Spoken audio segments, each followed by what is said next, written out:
Me? Really? Who am I?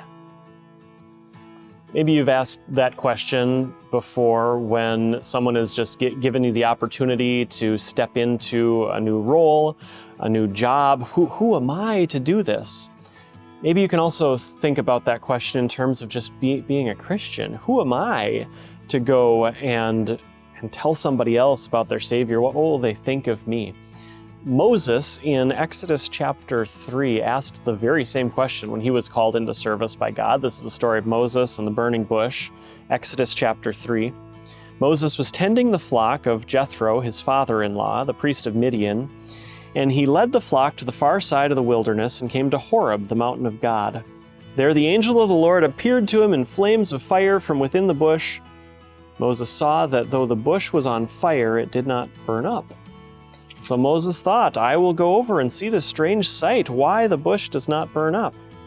When the Lord saw that he had gone over to look, God called to him from within the bush, Moses, Moses. And Moses said, Here I am.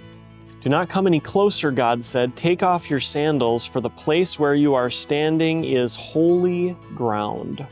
Then he said, I am the God of your father, the God of Abraham, the God of Isaac, and the God of Jacob. At this, Moses hid his face because he was afraid to look at God. Let's pause there for a minute. Here we have Moses, and God is appearing to him in these flames of fire. In just a little bit, he's going to call Moses to go and set his people free from the land of Egypt, and Moses will reply, Who am I to do this? Why is he asking that question? Who am I? One of the reasons is because God has just revealed to him he's on holy ground. He's in the presence of the almighty, holy, and perfect God, and he sees his sin so clearly. God, I am not perfect. And he's going to give all kinds of excuses and reasons why he's not the guy who should go and share this deliverance with God's people.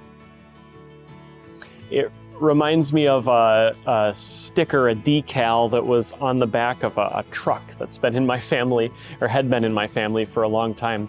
When my mom and dad got married in 1982, they bought a little blue Toyota pickup truck together, a brand new one.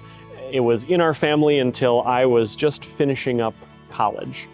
A really neat truck. It was a 4-speed with a manual transmission. I remember once when my little brother was a baby, just a toddler. He crawled into that truck and I was amazed because he drove it backwards down the driveway. And I just thought he was the most miraculous child ever, that he could hop in and drive a truck. I realized later he must have pulled the clutch or stepped on the clutch or something like that, and it just rolled down the hill. But I grew up and I took that truck until it wouldn't drive anymore. My wife and I drove around in that, and when we had our first child, we put him in his car seat in there, took a picture, and then got rid of the truck because it hardly had any brakes anymore. But in the back of this truck was a little sticker, a little decal, and on it said, not perfect, just forgiven. And it was just something we thought about a lot, because when we start to ask these questions, who am I to do this? Again, we're looking at ourselves and we're trying to find perfection. And the perfection that God asks for is the perfection that he gives to you. You're not perfect, but you are forgiven. And in God's sight, you are holy and perfect and without any stain, and he calls you to go and represent him to the world. Not perfect, how can I do this? You're forgiven, and that's enough. Today's message was provided by Pastor Marcus Nelson at the Beacon Campus Ministry located in Mankato, Minnesota. You can find this devotion and all our others at peacedevotions.com.